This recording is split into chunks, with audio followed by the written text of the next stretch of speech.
floor is a row of London plane trees in quite good condition, ranging up to 75 feet tall, and it's our intention to keep those and to retain their health and to improve them.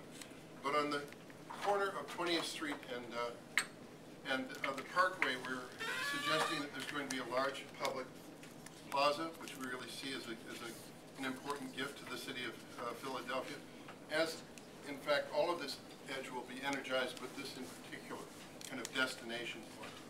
The galleries, these galleries that we'll talk about, those are essentially intact Marian galleries that we've brought to the site.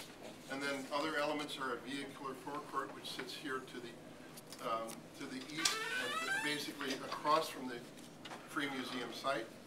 Parking along the north edge, service along the west, and between the pavilion and the galleries is something we'll refer to as the court. This indicates in red general pedestrian movement. We see that there are many events where pedestrians move across and along the Parkway, and in particular, because we're closer to downtown, we believe that the Fountain Plaza will be really enjoyed by a great number of people who are on foot. There will also be people that come from the communities to the north and walk either along the street or enter the site from the north side. And there will be vehicles, whether it's taxis or private autos or buses that drop off in a vehicular short forecourt.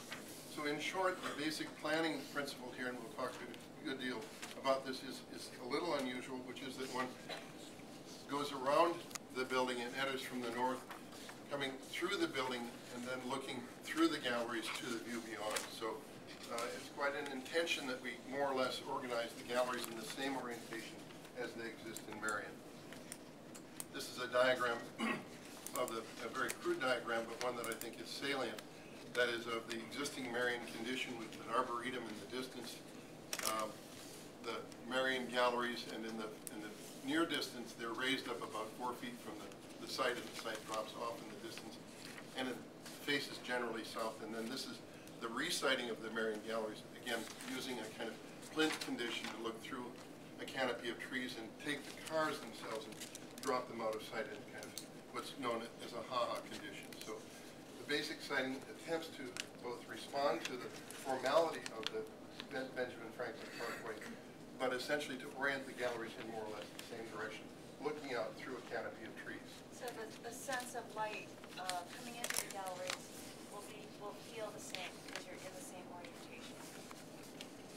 This is an enlarged and clearer version of the same thing. Interestingly enough, the site falls in a diagonal pattern from about 12 feet from the northwest corner to the southeast corner. So on the upper left here, we're along Pennsylvania Avenue. We're nearly 12 feet higher than we are at the corner by Logan Circle.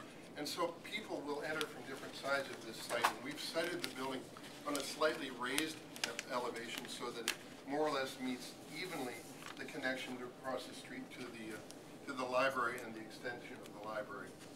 Thus, cars, when they're parked to the north, will be out of the pedestrian view. We'll have a tree-lined street along which pedestrians walk. And as we've indicated before, the large London plane trees, 3 rows of them will remain revitalized, and we'll have planting upon a plinth so that once again, from the galleries, one looks out to the south.